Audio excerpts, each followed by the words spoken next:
Teddy Talks. Hi, everyone, and welcome to Teddy Talks After Hours, where we pause, rewind, and unpack each episode. And this is for grown-ups, so maybe you dropped your kids off at drop-off, or maybe you finally got those guys to bed. But now we're going to talk straight up to the parents and educators out there listening about today's episode. So I'm here with Brooks Jarosz, our guest on Teddy Talks today. Brooks is an investigative journalist and an anchor in the San Francisco Bay Area, and I'm delighted to have him here. And Brooks, you usually interview me about children's mental health and topics related to schooling and well-being. And haha, the tables have turned. I finally get to interview you. How does it feel? Well, this is sort of a challenge. I'm not used to being asked questions, but I kind of enjoy it because it's a chance for me to share my perspective because reporting and anchoring can be challenging and we face so many different things from day to day. And it is sometimes scary things, or we're talking to people on the worst day of their lives. And that is hard sometimes. You take it home with you and you reflect on it and you think about it. And people don't truly understand sometimes what we have to do because what they see on the news is oftentimes filtered. And so they're seeing it after we've already gone through and made sure that things that are out there aren't too gruesome or too terrible. Yeah, I think that's something that we don't always think about. And, this episode was on how kids can cope with scary things in the news, but certainly, even adults being around the news experience would also have, similar big feelings, like you said in the episode that, kids aren't the only ones with big feelings. So we know there's a lot out there these days that kids and adults are seeing, from war to natural disasters. And some things are, close to home and some far away, but still troubling to watch. And I know that you and I did a piece a while back around how kids can cope with this. But I just want to do our first little pause here and forgive all the Teddy Talks puns that comes with the territory. But why is this, Tom? Why is this topic important to you? Like, why did you agree to be on the other side of the interviewing camera today on Teddy Talks? I think it's important to sort of pull back the curtain a little bit and see how journalists have to work through things from day to day. There are so many of us who have to see therapists or have to talk to people that we're close with about our day because there's so much to unpack. And when you're doing the job, you are very focused and you have to make sure that are doing all your journalistic, ethical responsibilities well. But sometimes you forget about self-care and self-help. And I think it's so important that journalists, and when they're out in the world, that they also take time to think about themselves. And so for me to share some of this insight with kids, but also with adults, to remember to think about your feelings and share those feelings, that is so critical to being able to cope with some of the things that are happening in our world. I think we can all, take wisdom from Mr. Rogers, as we referenced in this episode. So in this episode of Teddy Talks, we, well, of course, highlighted that, yes, like you mentioned, the news can be scary and a lot of big feelings can come up for adults and kids alike. But like Mr. Rogers said, and you referenced, look for the helpers. And Grizzle and Grizzlette also learned that it's really natural to feel empathy when difficult things happen, and that talking to others is one way to cope. And that's really one of the foundations of Teddy Talks, like Mr. Rogers said, which is if it's mentionable and then it's manageable. We like to talk to people about messages and how they've changed over the years in parenting and in education. Do you think the message of today's show, to look for the helpers and to talk about your feelings, is one that most parents out there received when they were young? I'm not sure that they did. I think sometimes parents, even today, wait for kids to ask questions. And I think it's important that parents are proactive and talk with kids about things that are happening in the world.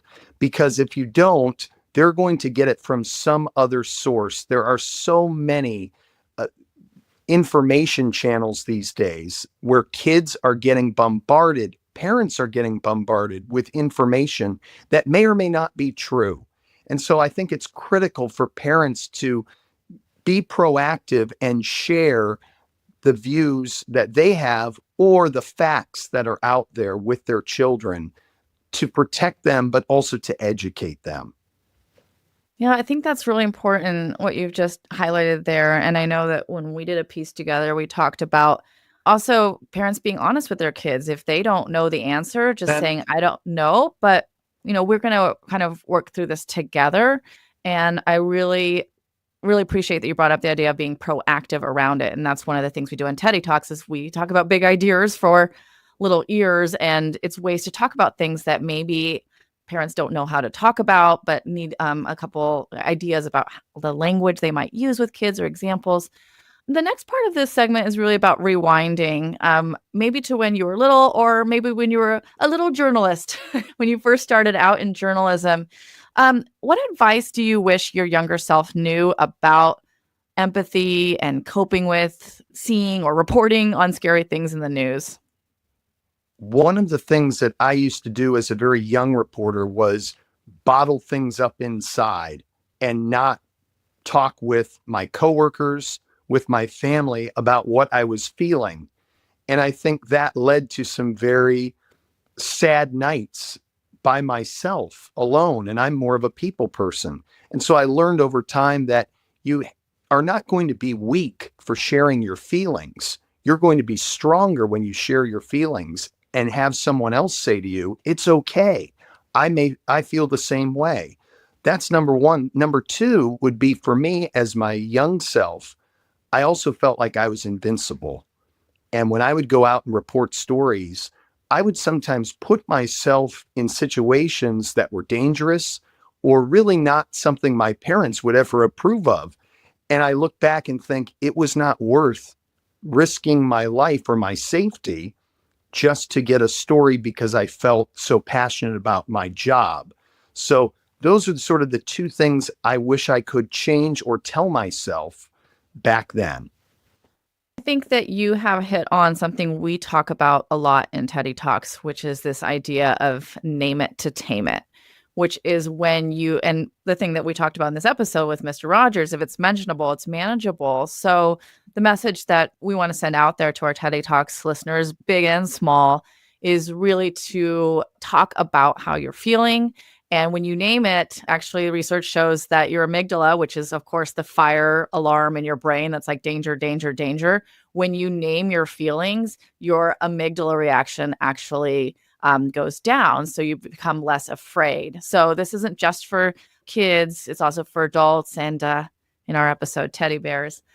Let's unpack this episode a little bit more. So at Teddy Talks, like I've mentioned, we talk about big ideas for little ears. But as you know, we're talking straight up to the adult listeners now. What is one thing that you want the big ears listeners out there to know about how to talk to their kids about scary things on the news? I think one of the most important things is to provide a little bit of context and perspective, because sometimes when you see things on the news, it's a very short blurb or just a short segment. And sometimes kids have questions about what they may have heard, or adults may see something and not fully understand all the different aspects of whatever the topic may be. I think it's important for parents to share different ideas, even if it's not their own beliefs. Those other ideas are so critical for kids to make their own sense of what's going on in the world. And I think sometimes parents want their kids to think like they do. And I think it's also important to show them that, hey, this is how some people view something, and this is how other people view something. And what do you think? And have those conversations. But it will never happen if parents aren't proactive.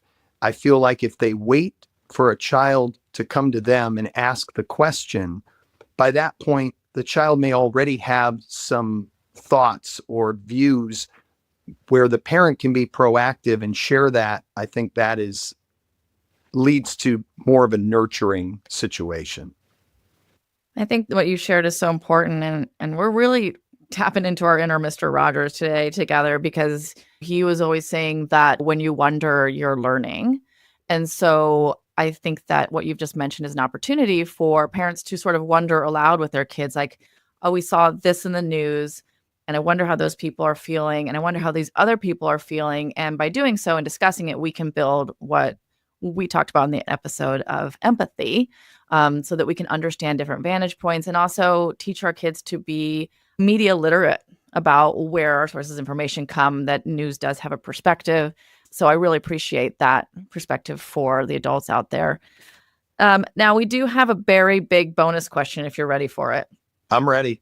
Okay, so kids often play out their worries, right, through story and make-believe. And I remember really explicitly during COVID, my kids would actually put little masks on their stuffies and they would talk about, it's okay, it's going to be safe. And they'd set them up on Zoom for distance learning, and they'd set up the bear with the mask and they'd be like, it's going to be all right. And it's their way of processing emotions, right? Kids often, their language is play. So speaking of playing with stuffies, did you know that Grizzlette was my actual childhood bear? I did not know that. Yeah, fun fact. Grizzle was my sister's bear, and I don't know why she's wearing shades today, but for those of you not watching the video, she is very cool today. But Grizzle was my sister's bear, so we'd always play with those together. So our very big bonus question is, do you remember having a favorite item from childhood, like a little bear or a lovey? Tell us a story. I do have something like that, except for me, it was my blankie. It was a blanket that I had sort of chewed the corners off of it, and my mom had to sew it. But I would sleep with that thing every single night, and my mother still has it in a keepsake box in the attic at her home. And that was my safety net. That was my safety blanket that I slept with, and I always felt comforted and warm, on those cold Ohio nights. That's where I was born and raised. And that for me was sort of the ultimate safety blanket, my blankie. Well, I think you're not alone in adults who still have their their toys from childhood or their blankies. I appreciate you sharing that story with us. And I really appreciate you coming on Teddy Talks. And thank you for indulging me and letting me be the interviewer. How did I do? You did a great job. Excellent. All right. Thank you, everyone, for listening. We will see you all on the next episode of Teddy Talks. Teddy Talks. Teddy Talks. Teddy Talks. Teddy Talks.